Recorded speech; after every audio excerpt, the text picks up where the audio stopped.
বৌদি, আজ অনেক শীত পড়েছে, আমার তো বিছানা থেকে উঠতে ইচ্ছা করছে না। তুমি একটু কষ্ট করে আমার খাবারটা করে দিও। জানো তো বৌদি, আমি শীত সহ্য করতে পারি না।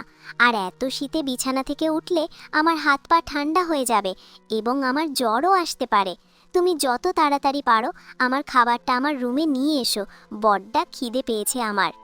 কি রে পিঙ্কি, তোর এত শীত করছে, তাহলে তুই এখানে আসছিস কেন? তুই ঘর থেকে তোর বৌদিকে ডাক দিলে তো তোর বৌদি ঘরে যেত। তুই বিছানা থেকে এসব কথা তো বলতে পারতিস। এখানে এসেছিস শীতে কাঁদছিস। যা যা, তুই ঘরে গিয়ে শুয়ে পড়। তোর তোর বৌদি তোর খাবার ঘরে নিয়ে যাবে। যা যা, এক্ষুনি যা। আমিও ঘরে যাই। আমিও তোর মতো বেশি শীত সহ্য করতে পারি না। আমার আবার খুব কোমরে ব্যথা করছে। আমার খাবারটা না হয় আমার করে দিয়ে এসো। আমি বিছানায় বসে বসে ভাত খাবো। না হলে এখানে আসলে আমার অনেক ঠান্ডা লেগে যাবে আর আমার কোমরেরও ব্যথা বেড়ে যাবে। আর এখন এক কাজ করো, আমার জন্য একটু গরম গরম চা নিয়ে এসো, পরে ভাত খাবো। আর আমার পড়া একটা নোংরা আছে, কটাও পরিষ্কার করো। আমি বিছানা থেকে বেশি হাঁটাহাঁটি করলে আমার অনেক ঠান্ডা লেগে। মা, বৌদিকে বলো আমারও ঘর একটু পরিষ্কার করে দিতে। আর আমার কলটাই তো নোংরা হয়ে পড়ে আছে, সেটার জন্য ঘর পরিষ্কার করতে পারছি না। ঠিক আছে মা, এসব কাজ তো নতুন নয়, এসব কাজ তো আমিই করি। শীতের জন্য আমাকে এসব কাজ করতে হবে। এসব কাজের কথা আমাকে আর বলতে হবে না। তবে আপনি যেভাবে বলছেন, মনে হচ্ছে প্রতিদিন আপনি এসব কাজ করেন। বোঝা যাচ্ছে আজ বিপদে পড়ে আমাকে এসব কথা বলছেন। আপনার ঘরে যান, আর আপনার মেয়ের খাবার তৈরি করে আমি আপনার মেয়ের ঘরে নিয়ে যাব। কেমন কথা বৌমা? সামান্য কথাও কি তোমাকে বলা যাবে না? তুমি এই বাড়ির বউ। আমি কি তোমাকে কোনো খারাপ কথা বলেছি? তুমি আমার কথার জবাব এইভাবে দিচ্ছ। মনে হচ্ছে আমি অন্য বাড়ির কেউ। আমিও তোমার খারাপ কিছু বলিনি। যেটা ঠিক কথা সে কথা বলেছি। তবে আপনার গায়ে লাগলে আমার কিছু করার নেই। তবে আমি প্রতিদিন এসব কাজই করি, আর আপনার মুখের উপর কোনো কথাই বলি না। বৌমা, তোমার মুখ অনেক বেড়ে গেছে, কথার কি তেজ! আজ আসুক আমার ছেলে, এর বিচার না করতে পারলে আমি একটা ভাতও খাবো না। প্রথমে আমি তোমার বিচার চাই। এটা তো আর নতুন কিছু নয় মা। রোজ রোজ ছেলের কানে বিষ ঢেলে আমাকে তো খারাপই বানিয়েছেন। আমি তো এখন তোমার ছেলের কাছে খারাপই একজন। আমি বলি কি, রোজ রোজ আমার না করে ছেলেকে আরেকটা বিয়ে দেন, তাতে আমিও হাতছাড়া বাঁচি আর আপনারাও বাঁচবেন। আপনার নতুন বৌমা এসে আপনার আর আপনার মেয়ের সব কাজ করে দেবে, আর আপনারা অনেক শান্তিতে সুখে সংসার করবেন। আর আমার মতো করে এভাবে কথার উত্তর দেবে না। তোমার কোনো কথার উত্তর এখন আর আমি দেব না। যা করার আর বলার সবই আমার ছেলে বলবে এবং ছেলেই করবে।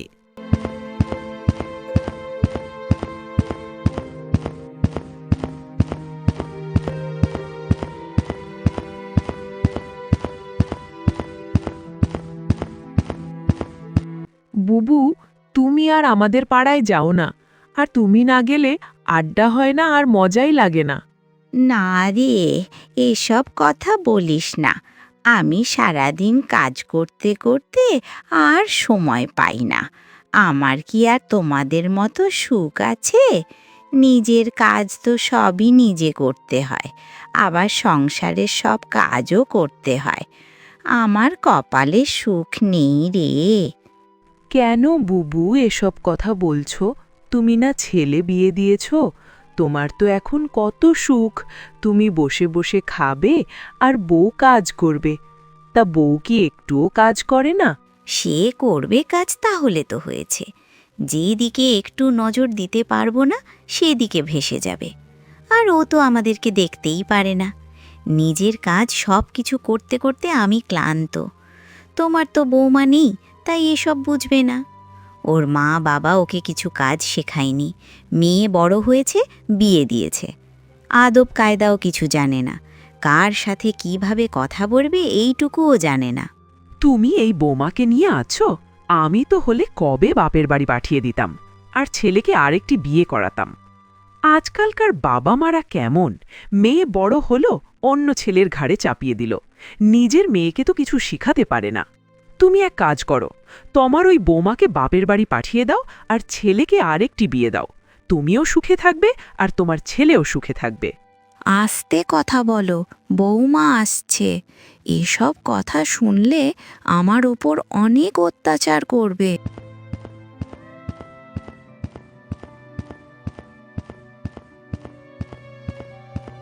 এই নাও খালা, চা খাও। আর আপনারা দুইজন চা খেয়ে গল্প করবেন। আর তুমি ভাত না খেয়ে যাবেন না, আমি কিন্তু তোমার জন্য খাবার রান্না করছি। এই চা তুমি বানিয়েছো? অনেক মজা হয়েছে, খেতে দারুণ লাগছে। আর তোমার শাশুড়ি বললেন তুমি তো চা বানাতে পারো না, রান্না করতে পারো না। হ্যাঁ, আমি বানিয়েছি, আর আমি তো সবই কাজ করতে পারি। তুমি কি বললে আর আমি কি দেখছি? তুমি তো বললে তোমার বৌমা কোনো কাজ করে না, ভালো ব্যবহারও জানে না। আমি তো দেখছি তোমার বৌমা সব কাজ করছে, কি সুন্দর করে চা বানিয়ে আর কি ভালো ব্যবহার করছে। এরকম বৌমা পাওয়া ভাগ্যের ব্যাপার। এরকম বৌমা আমি পেলে মাথায় তুলে রাখব। না, আগে এইসব কাজ করা জানতো না। এইসব কাজ তো আমি নিজে শিখিয়েছি, তাই এখন একটু একটু করে। আর যদিও এইসব কথা বলে, তাহলে আমি ওকে না করে দেব আমাদের বাড়িতে না আসতে।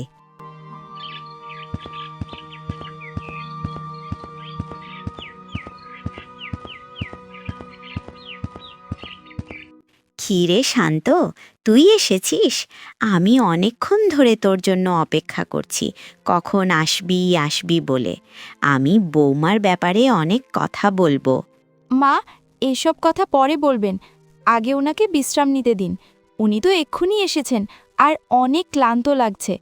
মা, তুমি কি বলবে বলো। আর তোমার দেখছি অনেক সাহস বেড়েছে। তুমি আমার মায়ের মুখের উপর তর্ক করছো। দেখছিস শান্ত, তোর বউ তোর সামনে আমার মুখের ওপর কিভাবে কথা বলছে। আর তুই যখন থাকিস না, আমার ওপর আর তোর বোনের ওপর অনেক কথা বলে আর আমাদেরকে অনেক জ্বালায়। তুই বরং ওকে ওর বাপের বাড়িতে দিয়ে আয়, তোকে আমি নতুন একটি বিয়ে করাবো। ঠিক আছে মা, আমি ওকে ওর বাপের বাড়িতে দিয়ে আসব। কিন্তু আমি আর বিয়ে করব না, আমার বিয়ের স্বাদ মিটে গেছে। তুই আর একটা বিয়ে করবি না? তোর বউকে তোকে পানি পড়া খাইয়েছে।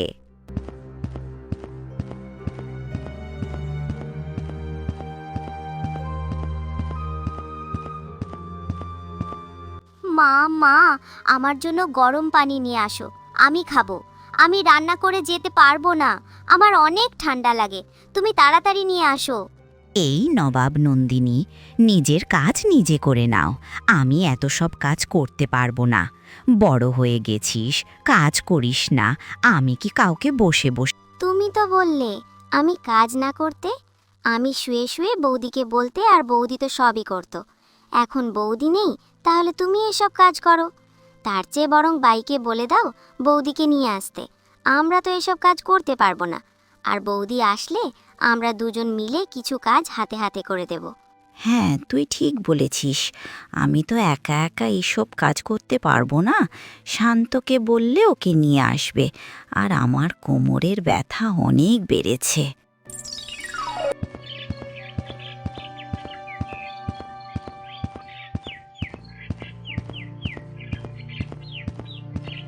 বৌদি বৌদি, তুমি আমাকে ক্ষমা করে দিও।